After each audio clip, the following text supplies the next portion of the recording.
you've been injured in a car accident, make sure you speak to our good friend Adam Burbrower at the Burbrower Law Firm.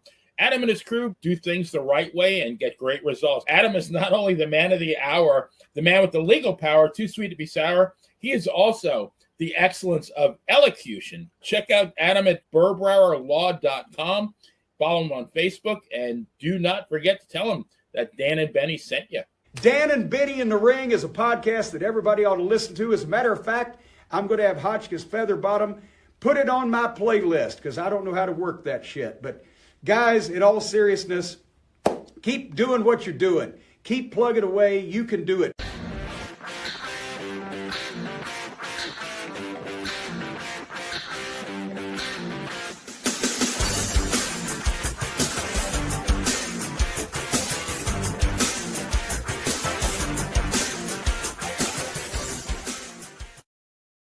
Hello, friends, and welcome to another edition of Dan and Benny in the Ring. I'm Dan Spashan. I'm joined, as always, by the player himself, Benny Scala. Benny, how you doing, buddy? Dan, I'm actually recuperating. It took a little bit of a hard bump. I worked a home show this weekend. I took a chair shot. I was sitting in a chair that literally snapped while I was sitting in it. Fortunately, nothing inside this old body snapped. Oof. Well, we always, I'm glad to see. I was better. One of the better bumps. Surviving the best bumps, Benny, right? Oh yeah. Well, something we always try and sneak in a little bit. I'm actually this is going to be a special episode for us because as of right now, I'm banning baseball discussion for the rest of tonight. Specifically because I don't know if anyone's paying attention. As we're recording this live on a Tuesday, my Orioles are not doing so well against your team, Benny. It's 5-0 in the top of the second. Yeah, four solo homers. The Yankees have hit 4 home runs in the time before the first out. So Good times. It was a bad day for all. No, I jest though, but we always want to have fun here, Benny. We're going to have a lot of fun tonight. Our guest came to us through our sponsor, and he's somebody that's got a great history, and we always like branching out. I know we talk a lot about other sports, football, baseball, whatever. We're going to talk about a sport we don't talk about much. Really, we've never spoken of it, even in passing on the show, and we're going to talk about fencing because of the name, but obviously fencing and wrestling, Benny, but you got to tell everybody who's joining us this evening. Yeah, Dan, over the past, it's now 4+ years we've been doing this show. I tell everybody how surreal it is because, I've gotten to interview people I grew up watching on Saturday mornings like Dominic DiNucci and Ivan Putski, so many legends, even an Olympian and Ken Patera. And speaking of Olympians, we have one as our guest tonight. It's an honor to introduce Jeff Bukantz, the mighty Maccabee. Jeff, welcome to Dan and Benny in the Ring. Thanks for having me, guys. Great to be here. And yes, I go back a long way too with wrestling, back to the mid-'60s. Yeah, we definitely it was the history is what we're going to get into. But I want to start. We always ask this question because every answer is unique, interesting, and I'm sure yours will be as well. As you said, back to the 60s. When did the wrestling bug bite you? I was 8 years old. It was late, sometime in 1965. I grew up in Queens, New York. My cousin Mike Omansky, a couple years older, was already into wrestling. I think he got me into it. He's a WWF historian. When Dave Meltzer wants to write something, he goes to Mike Omansky. He's the guy. And I remember the first show I went to was at Sunnyside Garden on Queens Boulevard. I lived one street off Queens Boulevard, and it was Spiros Arion against Baron Cicluna in the main event. Cicluna was the top heel at the time, and it was surreal to see these guys. To see them walking into the arena, it was very great at these little local clubs at Sunnyside Garden. That's funny, Jeff, because we're about the same age. My first, I was born in 55. My first show was in April of 68, and it was at the Island Garden in West Hempstead, and the main event was Bruno and Tanaka, and they started running the ropes, and when they collided, I mean, number one, you could see like the sweat come off of both of them, but it sounded and felt like an earthquake. Both hit the mat. My heart's in my throat thinking, oh my God, is Bruno going? Because, it was really very real to me at the time. And, Bruno got up at like 9.999 seconds, retains the title. And I mean, I went home happy. I think my dad paid $6 for 2 tickets, but my second show was at the Sunnyside Garden in 1969. I think it was Bruno against Crazy Luke Graham. I was there. It was. I'll tell you what day it was. It was, I think, July. It was June 7th because I had the poster for that. Yeah, it was close to my birthday. Yes. And the next day, I went with my dad to Yankee Stadium. It was Mickey Mantle Day. I remember. I'm pretty sure that was the case. Yep. And I'll tell you a Bruno story. The first time I was supposed to see him was at Sunnyside, of course. You couldn't get into the Garden until you were 14. 14, right. Yeah. Right. Because they had that thing with Dick the Bruiser and Carpante, whatever. They had a riot, whatever. So is Bruno against the Beast. And they make an announcement. Bruno is not here. He got fogged in Pittsburgh because they had the Pittsburgh shows Friday night. This was Saturday afternoon. And they substituted Argentina Apollo, who was already in the show. And I was crying. I said to my dad, I'm never going to wrestling again. I'm never going to wrestling again. And then I remember a couple years later, Bruno was wrestling Monsoon. It's like 68, 60, whatever. Monsoon was this monster heel. So I suckered my dad into taking me to the Garden. I was probably 12. I wasn't old enough yet, or 11. And they turned us away because we weren't 14. I was a big kid. He wasn't that big. So the first couple of times I tried to see Bruno, I didn't get to see him. Man. Yeah. But, like the Island Garden and the Sunnyside Garden, I mean, it wasn't the Garden, but they were pretty decent venues with pretty decent cards, don't you think? Yeah, you saw a lot of the guys. It wasn't loaded, but you get a good main event, a good tag team match. You see some of the other stars, and they generally threw in the top second-tier babyface of that. Then it was Spiros Arion, then Victor Rivera, then Chief Jay Strongbow. And you didn't always get Bruno or Hulk, whatever. And then it became a Wendy's, and that was the end of that. Yeah, so sad. Yeah, it was sad. And I had lifetime season first row tickets. A guy named Mike Rosenberg, an older guy, I sort of became friendly with. I had a lot of chutzpah as a kid. That's why we're talking right now. You'll hear why. And he gave me lifetime. I had 2 seats right in the center, first row until the place closed. Now, did they run every month, Jeff? I believe they did, right? They ran every month, and every now and then they came back with a return. You had Adam Beerbrower. Well, it was Dick the Bulldog Brower against Pedro, and Pedro was champion. It was hot, and they did something they never did. They had blood in the match, and the ref stopped the match, and they set up a return 2 weeks later. So every now and then they would do something funky like that. Wow, I didn't know that. That was a good one.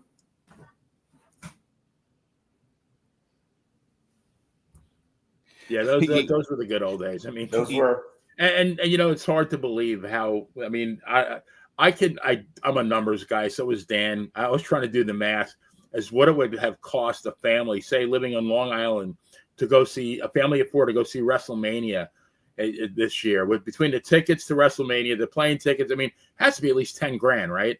It's too much. I'd rather buy a big screen TV and take a trip somewhere and watch it on TV with your friends in your house. It sucks to go there. I've spoken to people that go. I had free tickets offered to me a bunch of times. You know something? I'm as big a wrestling fan / mark as anyone out there for my whole life. I've never gone to a live WrestleMania.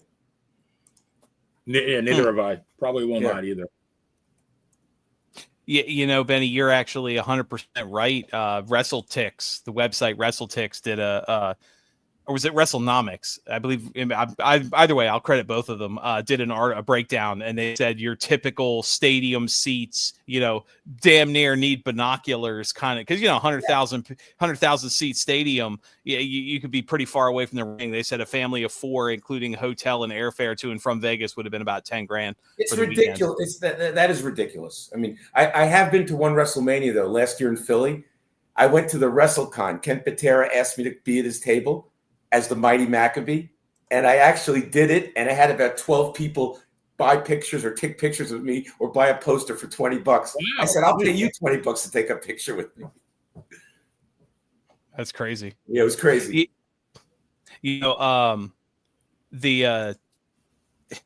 It's funny you talk ticket prices. I don't know if either of you seen the article with SummerSlam this year. The SummerSlam, WWE SummerSlam is a 2-day event.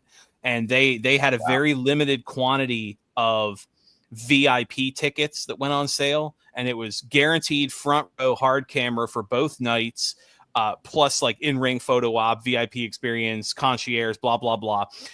Typical VIP. Those tickets, while I haven't seen the page myself, it was reported that they were originally posted at $40,000 a piece.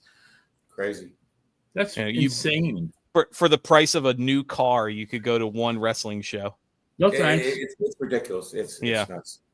Whereas how many times, like you were saying, or Benny, how many guys and girls that we had on the show were like, oh, I went to my first wrestling show, and when I was a kid, grandma took me. Usually grandma's the one taking you. Oh, yeah. And it's, front row, Bruno, Bockwinkel, Spiros Arion, all these Junkyard Dog, all these legendary names, and like the front row ticket was $8, And a lot of times you could walk. I know at Island Garden, you could actually walk up to ringside with a piece of paper and hand it to them. And, I did that to Ed Carpentier. He signed a piece of paper for me. So I will tell you, I had a little bit of a thing at the Garden when I was young. The ticket takers were crooked, okay? They all got busted. But what would happen is around 6 o'clock, 6:20, the house seats that the WWF had that they didn't sell or give away, they brought them down to the ticket takers so they could sell them. At the time, the tickets cost $7 for first row. So there was one bald guy with glasses. He saw me. He knew me. He goes like this, come over. I had a $10 bill in an envelope. So for a $3 upcharge, I had first row seats every month at the Garden. Nice. Ridiculous. Wow. Oh, Yep. good deal. Yeah, that's a great deal. And I'll tell you, the first time I saw Bruno at the Garden was October of 70. I was 13. I just got bar mitzvah. And I don't remember anything from my bar mitzvah day. But I remember the entire finishing sequence of Bruno against Beppo Mongol, who was a monster heel, who obviously became Nikolai Volkov. Yeah. The previous month in September, Volkov won on a countout. They were doing a crisscross off the ropes. They collided. And Volkov, he was as big as the Road Warriors, and he wasn't on anything. And Bruno went out of the ring, couldn't get back in. The next month, they're going off the ropes again. The fans are saying, oh, no, it's going to happen again. Bruno did the Dustin Rhodes power snatch slam. 1, 2, 3. No one saw it coming. So I was 13. I'm 67. I remember this like it was yesterday. Yeah. Oh, yeah. Yep. That's great. I love that. Excuse me. Honestly, I mentioned it at the top of the hour, and this might take up the rest of the show. You were telling us before we got to record about being the international voice. Obviously it's a family lineage. You have to tell our listeners the rich legacy, your family name as it relates to the sport of fencing. So my late father, Dan, was a 4-time Olympic foil fencer. He would have been 6 times, but he served in World War II when there was no Olympics. And then he went on to referee in 5 more. So I grew up in this family where I was I decided, he never pushed me. The parents are helicopter parents now. They push the kids. He didn't. But I decided I wanted to follow in his footsteps. So I embarked on a journey that was impossible. It was guaranteed to fail. And I failed a lot. I was very persistent, eventually became a pretty good fencer. I made a few world championship teams, the Pan Am team, World University Games team, Maccabee team, which is Jewish Olympics. And I just missed the Olympics in 84 and 88. I was an alternate, which was very sad. And as I tell people, do you know why I don't have the Olympic rings tattooed on my butt? Because I didn't make the stupid team. That's why. So I eventually refereed in 2 Olympics, 84 and 96. I then was the non-competing head coach, team captain in Beijing in 08, Athens in 04. And then I wound up on the wrong side of USA fencing politics, and I was flushed down the toilet. I was out. It was very sad for me. So I said, how do I stay relevant? So I contacted Bruce Beck, who was an NBC Channel 4 sports guy in New York forever. I knew. I said, Bruce, who do I have to contact at NBC to audition for the Olympic gig? Because I knew I could do a better job than the people I had. They were not good. And he told me who it was. I emailed the lady once a month for 8 months. Finally, after the 8 months, she goes, all right, already, Bukantz, you beat me into submission. Come up to Stanford, August 10th. Here are the 3 matches from the Beijing Olympics you're going to be calling. I said, holy cow. She's told me what matches I'm calling. That's like getting the answers to a test. So I went to YouTube, started watching them, writing down notes and everything, practicing. And when I went into this audition, I was exponentially more prepared for that than I was for the bar mitzvah I told you about. I knocked it out of the park. I got the gig for London. I got the gig for Rio. They loved me, but NBC had this DEI hiring thing. And let's just say I was the wrong person. So they went in a different direction the last 2 Olympics. But I was very fortunate for this one. I worked for the International Fencing Federation. And one of my co-commentators worked for OBS, the Olympic Broadcasting Service. That's the worldwide feed. If you want to get something from the Olympics, like NBC gets it from OBS. So I got the gig with OBS. I was in Paris last year, And so I landed on my feet there too, thanks to having a friend. Nice. Yeah, so that's my thing. And now I feel like I'm a retired porn star. I used to be doing it. Now all I do is talk about it. But that's what I do. Tonight I'm going to Korea. 2 weeks ago I was in China. The week before that I was in Lima, Peru. The week after I come home from Korea, I'm going to be back in Bogota, Colombia. So I'm sort of like one of the voices of the world of fencing right now. That's where I landed. Wow. Yeah. That is absolutely amazing. That is. I actually was hoping you could expand a little bit because you said something. Obviously, fencing. There's a lot more to it. You mentioned your father being a foil fencer. What specifically do you mean by that? There's 3 different disciplines: foil, épée, saber, and I'll explain them very quickly. Épée was a derivative of the old duel, where you say your wife is ugly, and you go, "I challenge you to a duel." And the first person who drew blood means you hit first. You won the duel. You weren't trying to kill the person. You're just trying to draw blood. So that's épée. Whoever hits first gets the point. So if you're really tall in épée, it's an advantage. Saber was a derivative of cavalry fighting, where you were fighting on horseback, where you could hit with the point or you can hit with the side as you're running by. So that's a little different. Épée, you can only hit with the point. And in saber, you have to hit only the torso. Épée, you can hit from the toe to the head. Why the torso? Because you're fighting someone on horseback, and the objective was to kill or maim the guy that you're fighting, but not hurt the horse, because that was a spoil of war. So that's why they wanted to keep it higher up. And foil was just a practice weapon that they used in the armed forces that had nothing to do with a real duel. It's sort of a combination of foil, of saber, and épée, where you can hit above the torso, but only with the point. So sort of like in between. And that's what I went into. Saber, you have to be really fast on your feet and really aggressive. And I'm really aggressive, but I wasn't fast on my feet. So that wasn't the place for me. My dad did foil, so I went into that. Nice. That's a great story. So, Jeff, before the show, we were talking about Ken Patera, that he was our guest on our 100th episode, and still my favorite interview. Just a great guy. I mean, I had the privilege of talking to him on the phone several times, and he even he listens because, here I am, some jabroni from Long Island, and I'm thinking he's thinking, who the hell is this guy? But he remembered how old I was, which, we had a conversation several months before. Just, it shows that the guy paid attention. So I understand you've had almost a half century friendship with him. How did you wind up meeting him? It's an amazing story. It's a combination of my chutzpah and him being a decent man. I've never been to a WrestleMania, but in 1978, January, they had the Super Bowl of wrestling at the Orange Bowl in Miami. Did you know about that event? It was a big deal. It was the Super Bowl of wrestling. It was a big deal at the time because you had the WWF champion superstar Billy Graham. Oh, against Harley Race, right? Against Harley. I remember that. Yes. So, of course, I'm going to go to that. And I suckered one of my friends to go down there because it was during intercession. It wasn't Christmas break. It was intercession. We had the week off. So I'm there. Of course, I'm there. Horrible night. Raining, muddy, terrible. Yeah, the matches right. horrible. So I wanted to be a sports reporter. And I used to have this little cassette recorder I bring around with me to interview people. I did it once with Dusty Rhodes at Nassau Coliseum.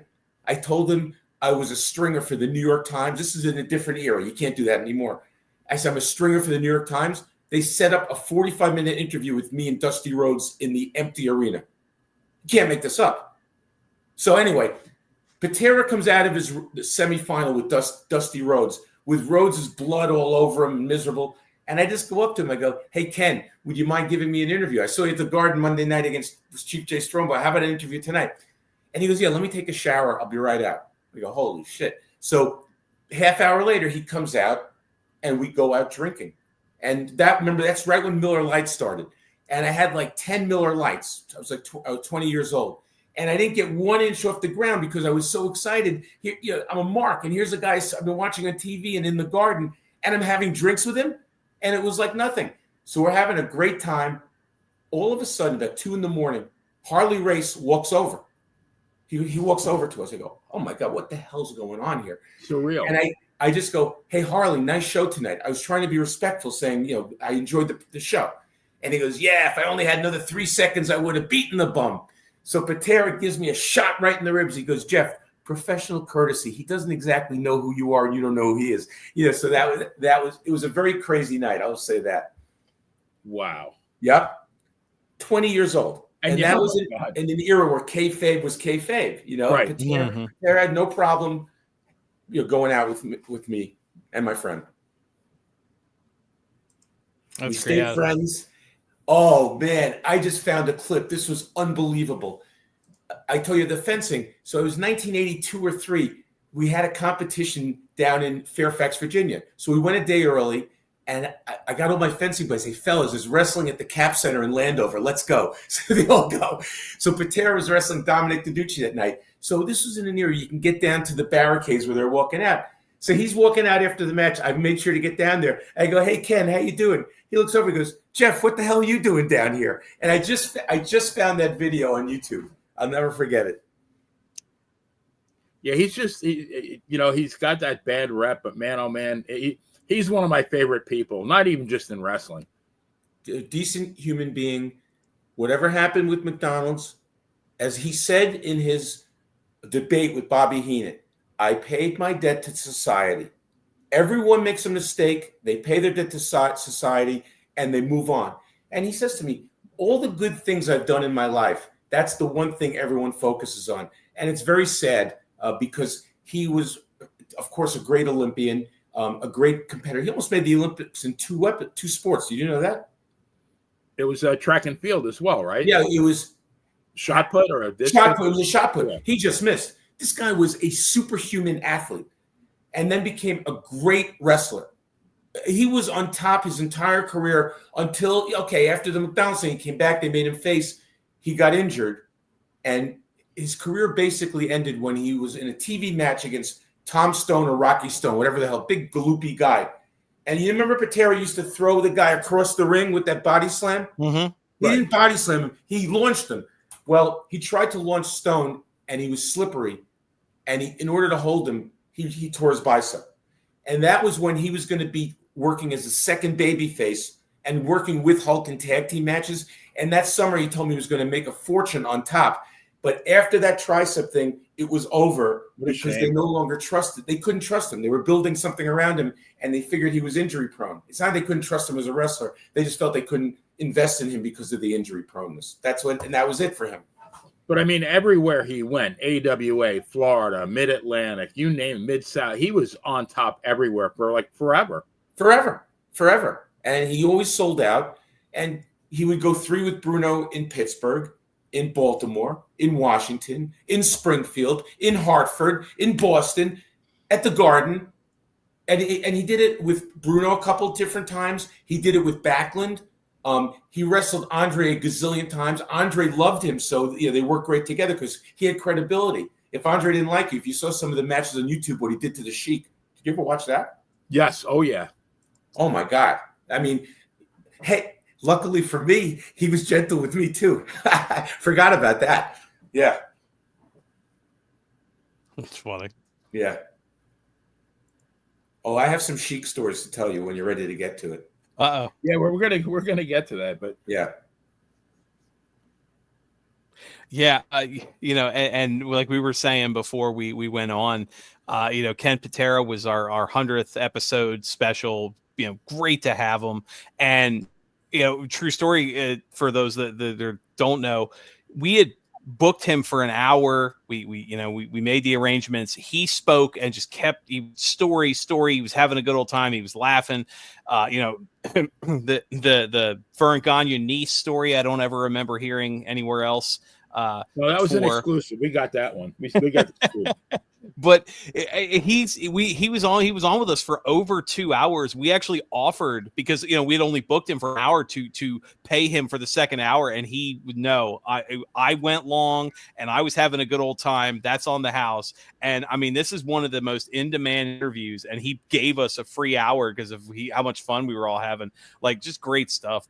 And you could tell he legitimately enjoyed chatting with us. He wasn't putting any airs on. No, he's the most down-to-earth guy I've ever met. And to show you a similar story, in 93 or 97, I forgot which one of the shows, the Maccabee Manias, I paid him $500. So he gave me back $200. You know what? For my time, 3 is enough. You donate this back to your charity. Who does that? Who does that? No, yeah. Nobody. actually, speaking of charity, that's a good transition.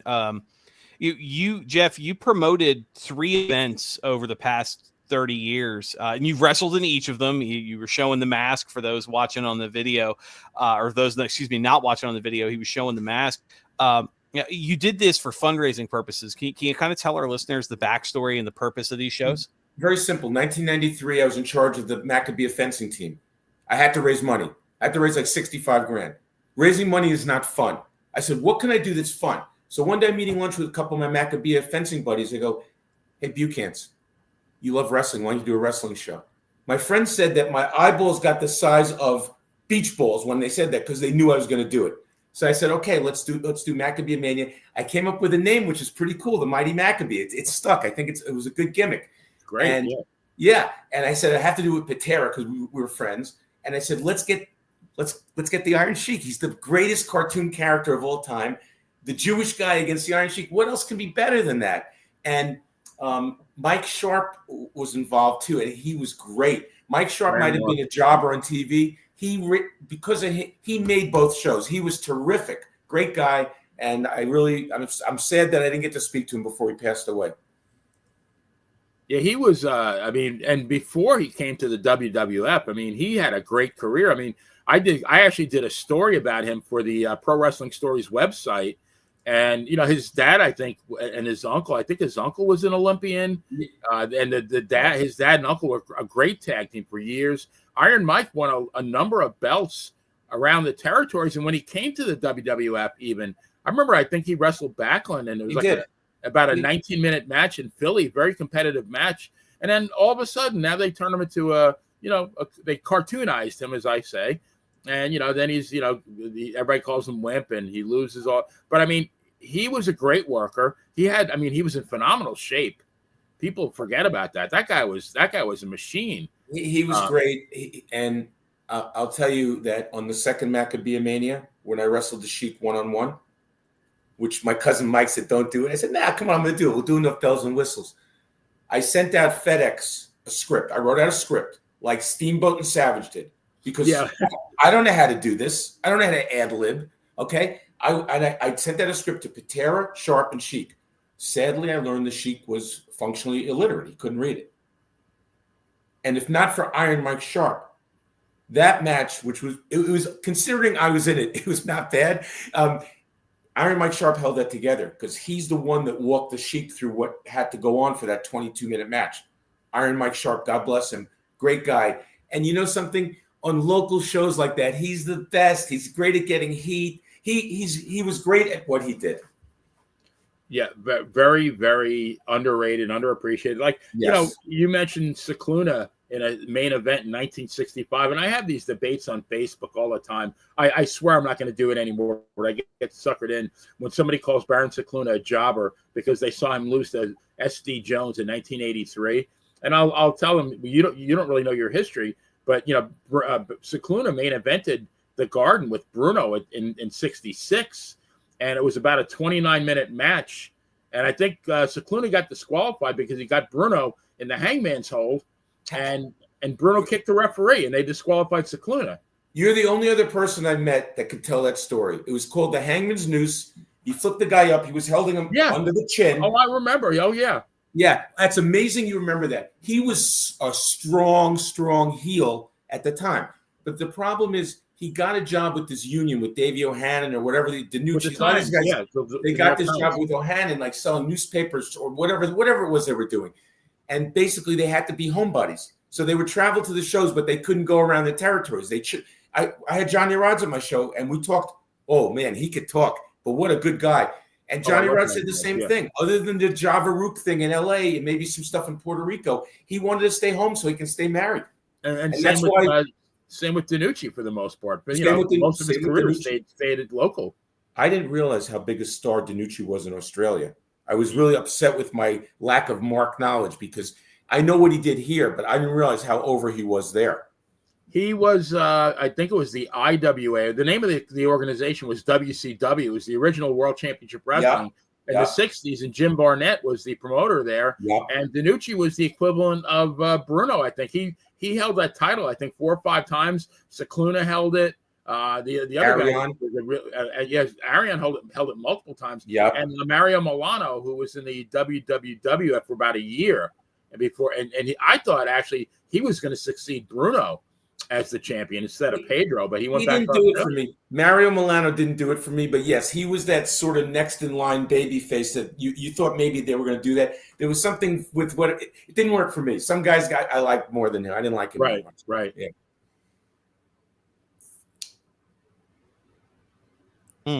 So anyway, I raised about 20,000 in '93, about 30,000 in '97, and so I know one of the questions will come up is the DVD. So I had these events videoed, like a wedding or bar mitzvah.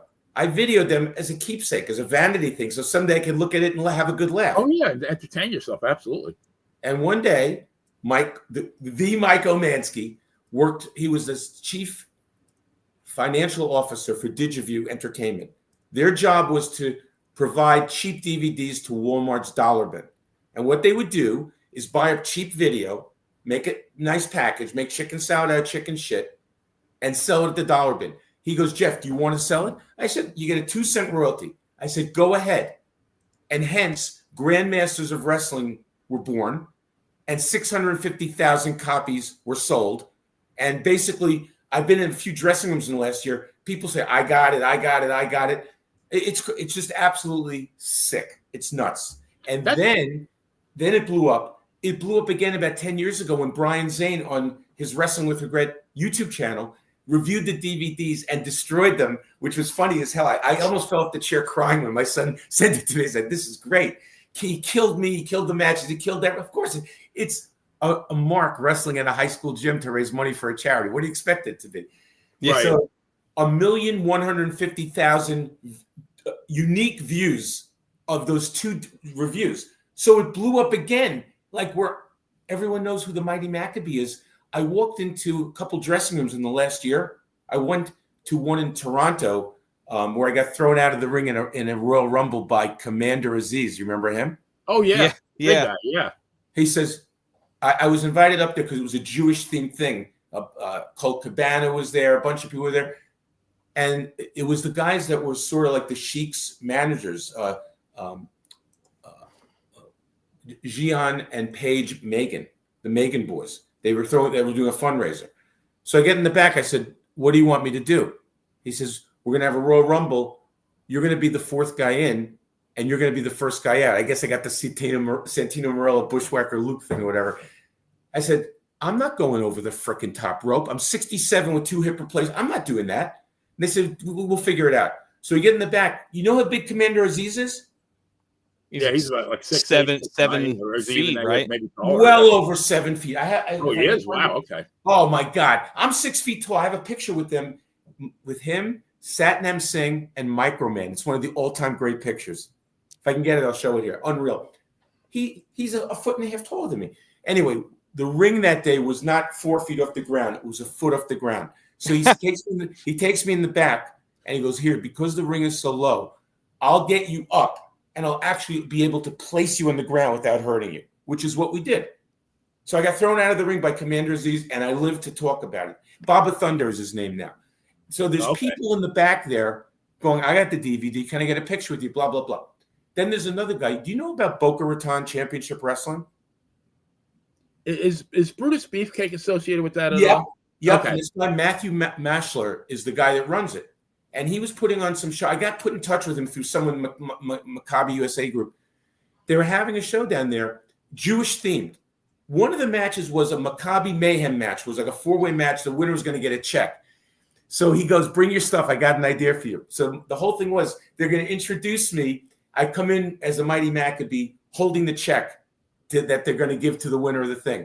So I'm in the dressing room there with a couple guys that are real wrestlers. And one guy goes, Jeff, would you mind putting your mask on? I want a picture with you as the Mighty Maccabee. And I go, you got to be freaking kidding me. So evidently it was enough of a thing where people know who the Mighty Maccabee is. It's crazy. That is unreal. It's crazy.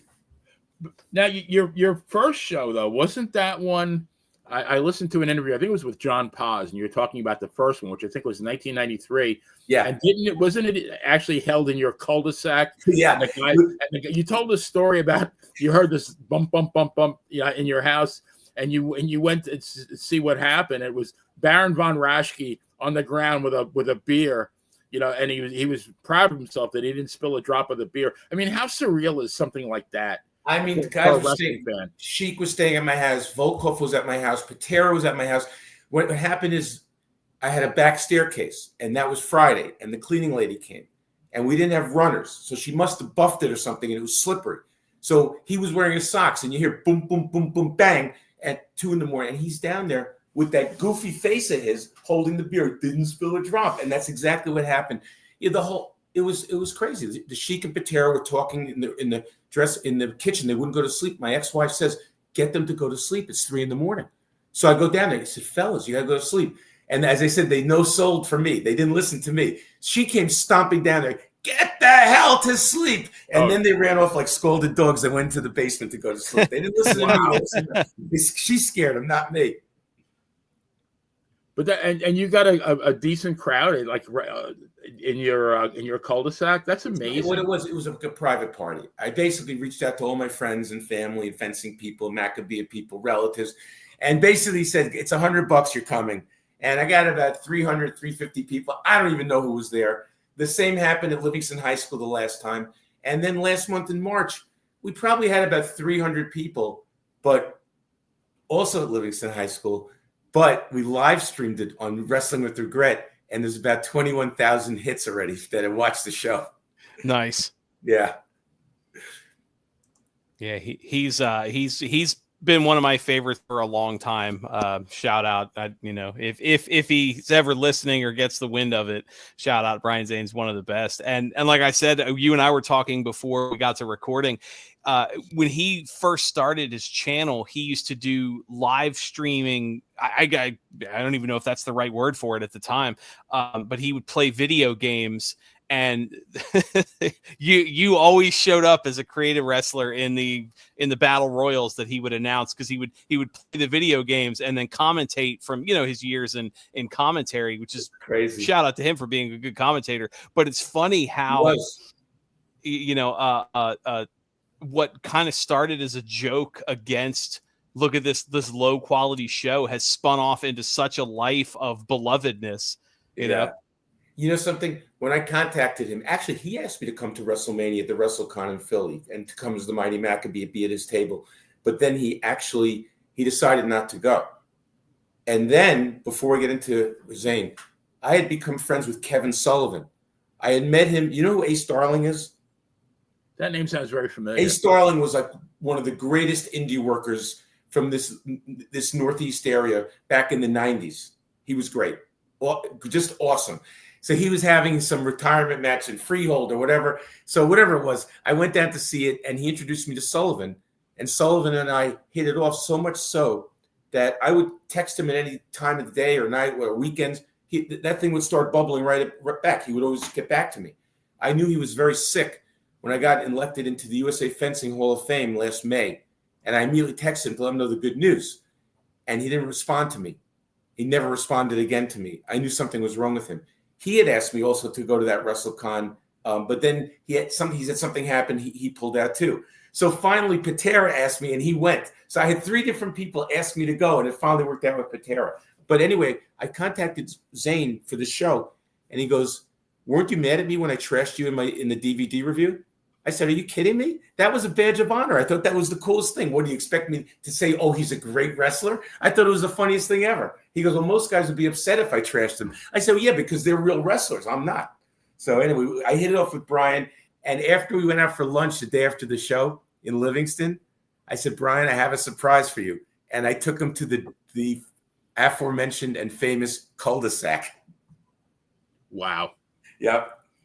That's another guy. Kevin Sullivan does not get the appreciation that he deserves, because growing up in Long Island, I think it was probably around 77, 78 maybe, where Long Island Cablevision, all of a sudden we could get CWF from Florida, with Gordon Soley. And that's when, maybe it was a little bit later though, that's when he had his run with the Army of Darknesses, he would say, with Bob Roop, who else? Mark Lewin, I guess Luna Vachon.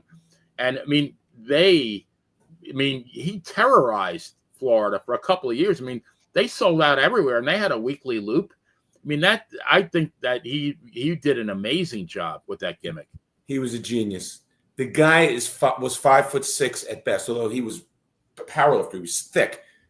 He was over as a monster heel at 5'6". Right. You know, and I asked him about that, and he goes, yeah, he got advice. I think it was from Andre.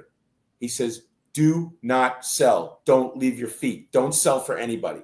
And if you remember, he didn't sell a lot. You know, he was always going after them. Decent man, also a great guy, a genius, and great mind for the business, right? Yeah, he loved the business. He was a historian. We used to go back and forth. Hey, Kevin, who was the only guy to ever go 4 in a row with Backlund at the Garden? You know, and he said, well, was it Pat Patterson? I go, yeah, you got that one. And we used to go back and forth. I'm going to miss him. I miss him a lot. I really do. I remember watching him in the early 70s as the, what do they call him? The white meat baby face, just a little guy from Boston, clean cut.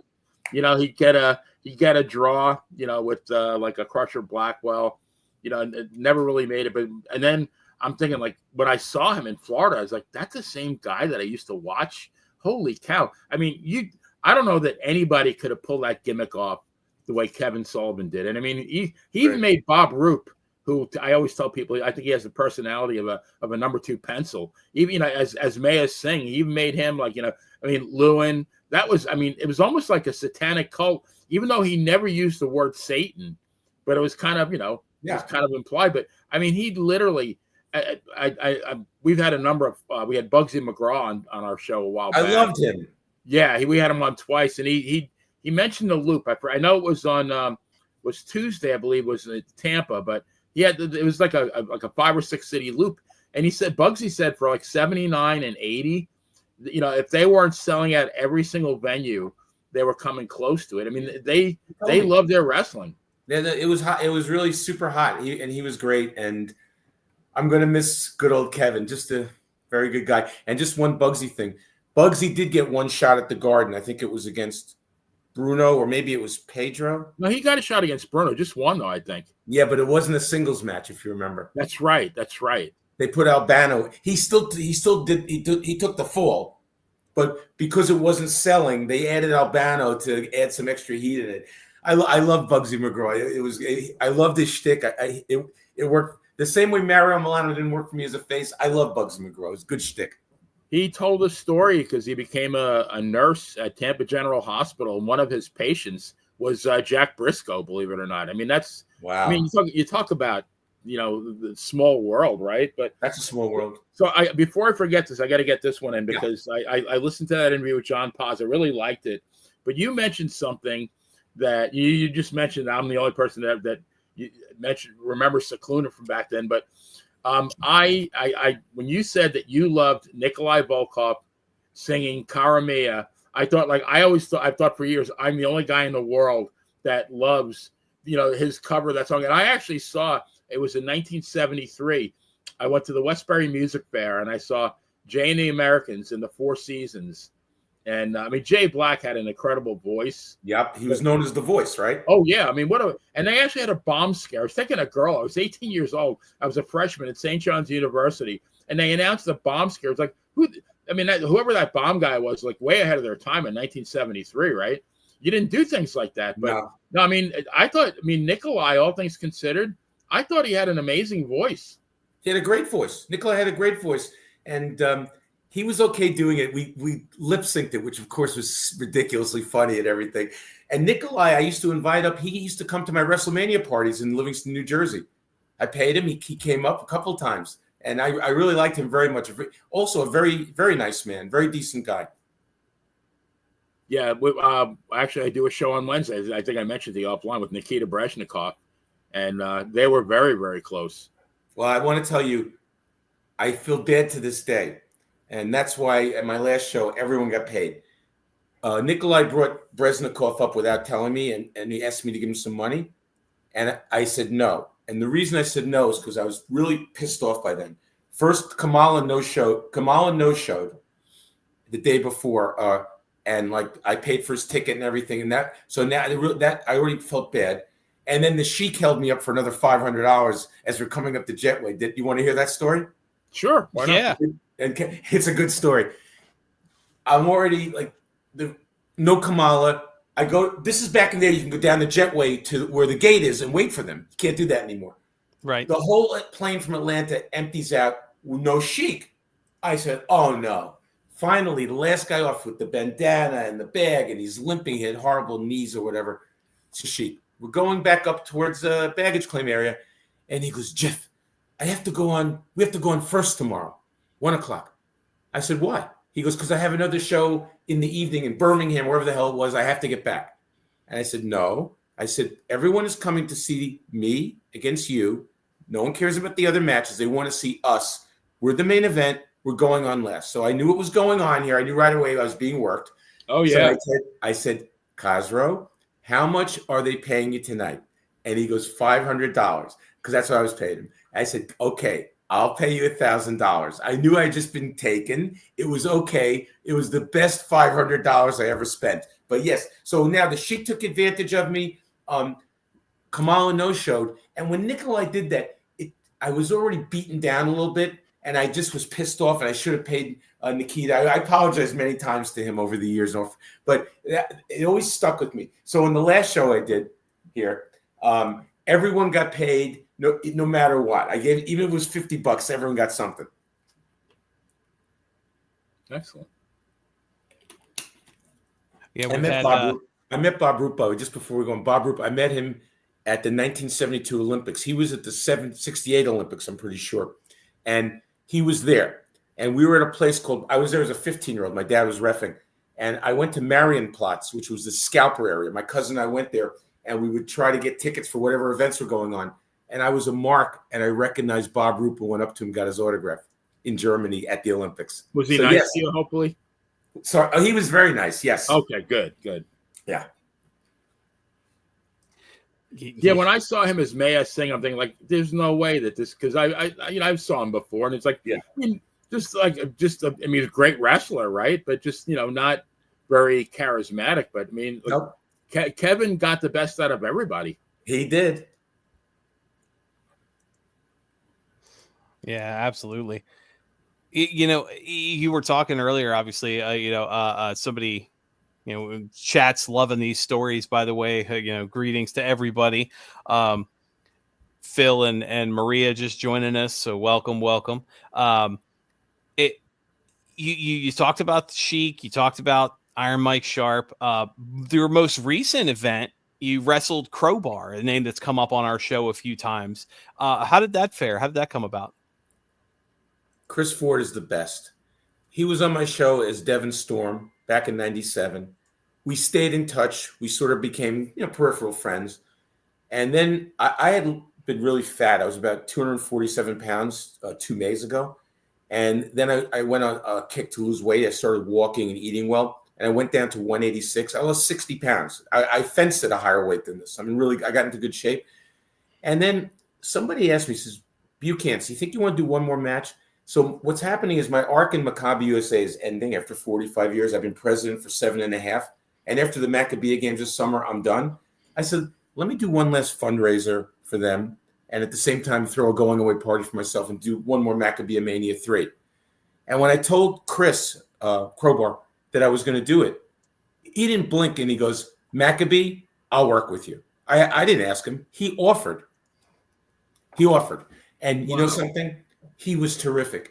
When you say making chicken salad out of chicken shit, the fact at the age of 67.5, with 2 hip replacements, having never been trained as a wrestler, did 2 other matches in my life, and the last one was 28 years earlier. The fact that Chris Ford Crowbar was able to make something out of that match with me says all you need to know about him. Tremendous talent. That's a very, that was the one thing people attributed to Ric Flair, that he could get a great match out of anybody. But I really think that's a really, really amazing talent. The fact, not only can you work, but when you can, get the best out of somebody else, that puts you like upper echelon. Think what he did there. I mean, with me, and he goes, Maccabee, it'll be much better match than when you had with the Sheik. He says, because I can still go. And he did all the bumps and everything. And, I had to remember where I was in the match. And sometimes if I forgot, Pat Savino, the referee, who of course has the DVD, he helped us through it. It was a very cooperative thing. And I think only one thing went wrong. I think it was the only bump I took, when they put me up. Did you watch the match? No. Oh, you got to have a few adult beverages and watch the match. Come on.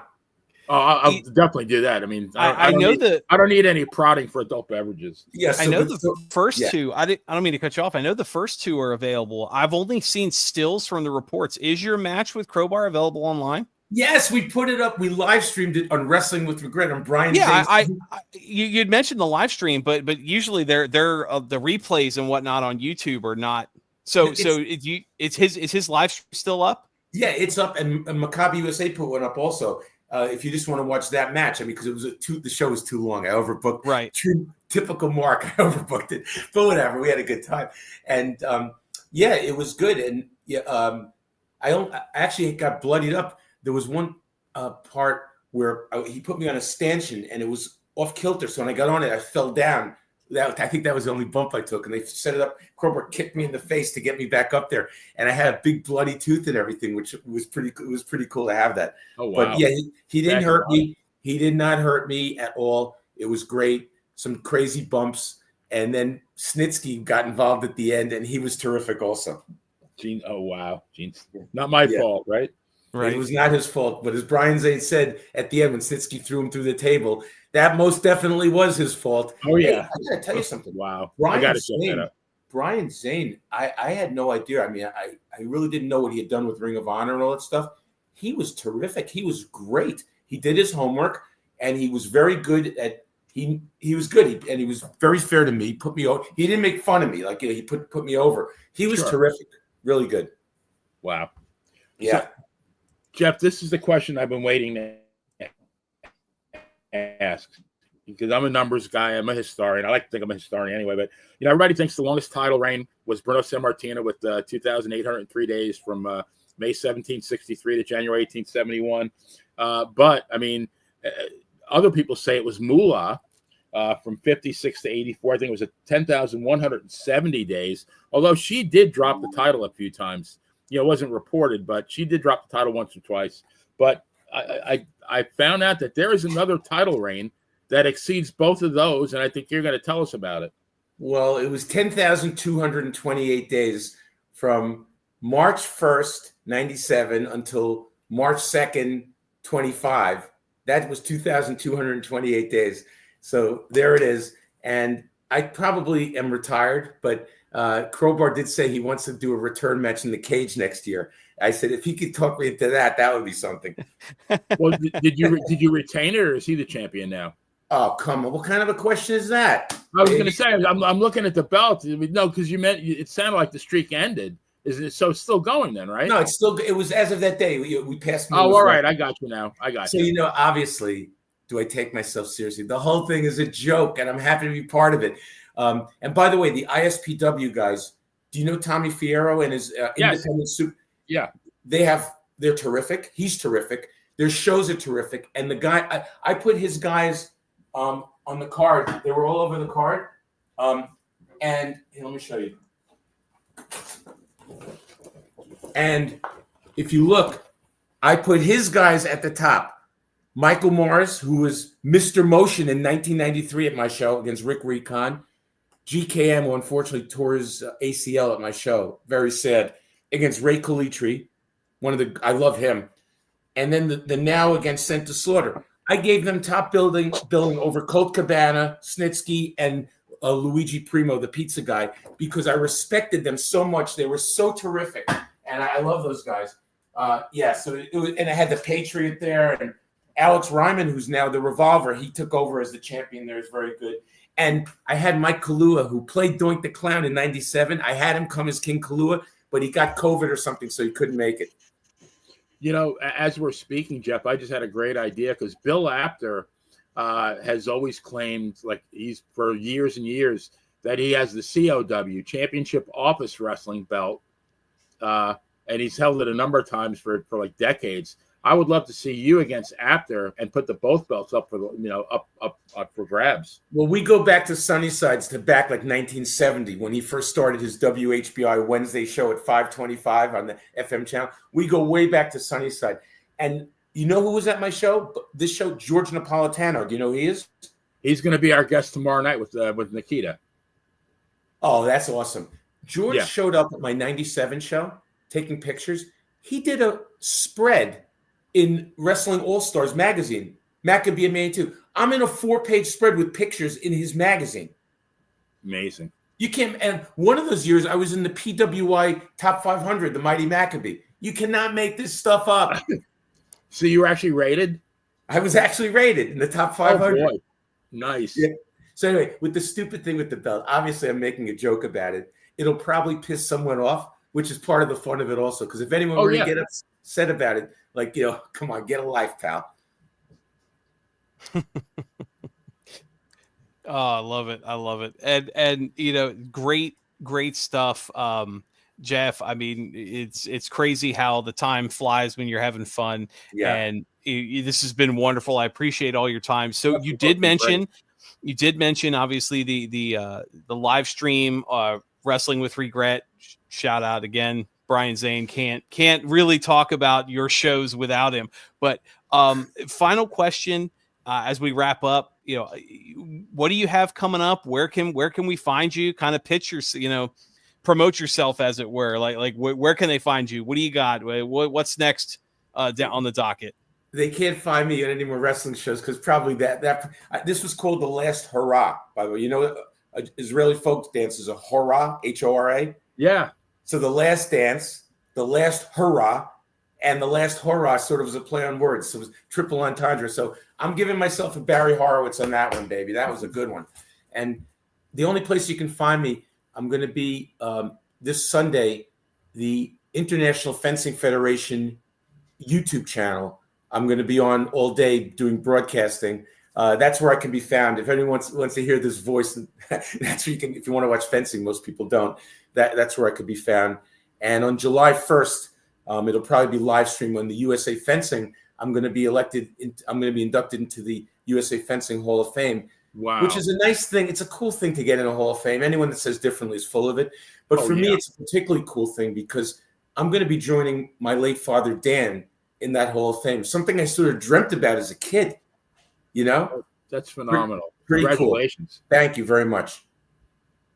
And I really appreciate you guys having me on here. And if we wanted to go longer, normally I would like to talk more, but I have this crazy schedule. I'm going to go change into my clothes. My car is packed.